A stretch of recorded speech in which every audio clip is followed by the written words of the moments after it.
A recent report submitted to Natural Resources Wales shows that 20% of properties that have long-term occupancy in a Glynneath street bordering a landfill site have had a family member die from a rare neurodegenerative disorder in the last 5 years. This is approximately 112 times the national average. The report shows that the probable cause of these deaths is malpractice identified in the Neath-Port Talbot Council Planning Department archives that breached the 1990 Environmental Protection Act and has placed Glynneath residents in danger from identified but untreated contamination from that date. A Glynneath residents group have been battling against corruption within the Neath-Port Talbot Council planning process that has potentially cost the lives of several residents in the area. Analysts have identified many inconsistencies and deliberate acts of misconduct amongst council staff and elected councillors. Ceri Morris, the head of the planning department at Neath-Port Talbot Council, is one of the key figures in a corruption coalition that is covering up historical malpractice that would potentially cause further deaths of Glynneath residents. This video focuses on a corruption incident in the planning process for the Heol-y-Glyn landfill site housing development.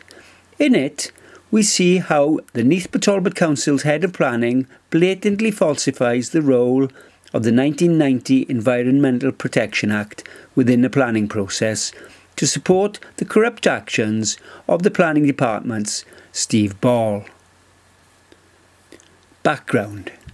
Steve Ball, the planning department development manager, was using methods of deception and blocking tactics to avoid providing information on the contamination found at the Heol-y-Glyn landfill site in 2008. We wrote to the council leader Rob Jones identifying the potential breach of the 1990 Environmental Protection Act and requested the same information. To avoid accountability for this breach of the Act, the council leader treated our information request as a complaint and passed it on to Ceri Morris, the head of the planning department. In a letter from Mr. Morris relating to his investigation of Steve Ball's deception, he deliberately falsified relevant information relating to the 1990 Act. Corruption incident. The head of planning can be seen to support Steve Ball's corrupt actions in his complaint resolution referred by the council leader. We see here a blatant falsification of both this UK government legislation and the council contaminated land policy, which allies itself with the 1990 Environmental Protection Act. In his letter dated 4th of May 2020, he says, turning specifically to the issue of land contamination at the site and whether the council has historically contravened the Environmental Protection Act 1990.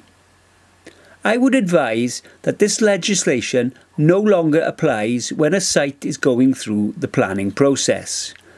By definition, therefore, the council has not at any point contravened its duties under this legislation, as it is not relevant once the planning process has commenced.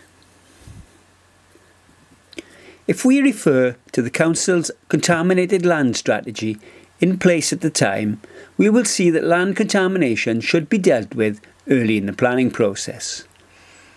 One of the key objectives of the council's contaminated land strategy, key objective 4, is to ensure that during the redevelopment of new sites, land contamination issues are dealt with effectively and at an early stage of the planning process.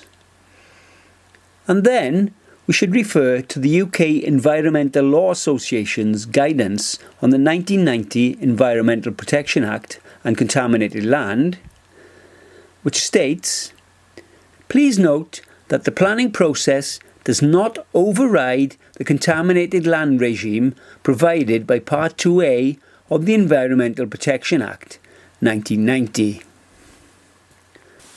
Both the Neath-Port Talbot Council Contaminated Land Strategy and an association of experts in UK environmental law state that the 1990 Act is part of the planning process.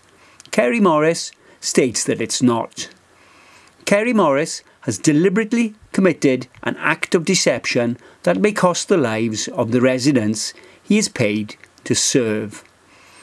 If we refer to the conclusion of the report submitted to Natural Resources Wales, residents of Bryn Hyfryd are dying from the rare neurological disorder progressive supranuclear palsy. These deaths are almost certainly due to specified and other possible unspecified contamination tipped at the Heol-y-Glyn landfill site. Public officers who have covered up this contamination are potentially responsible for the unlawful killing of these residents.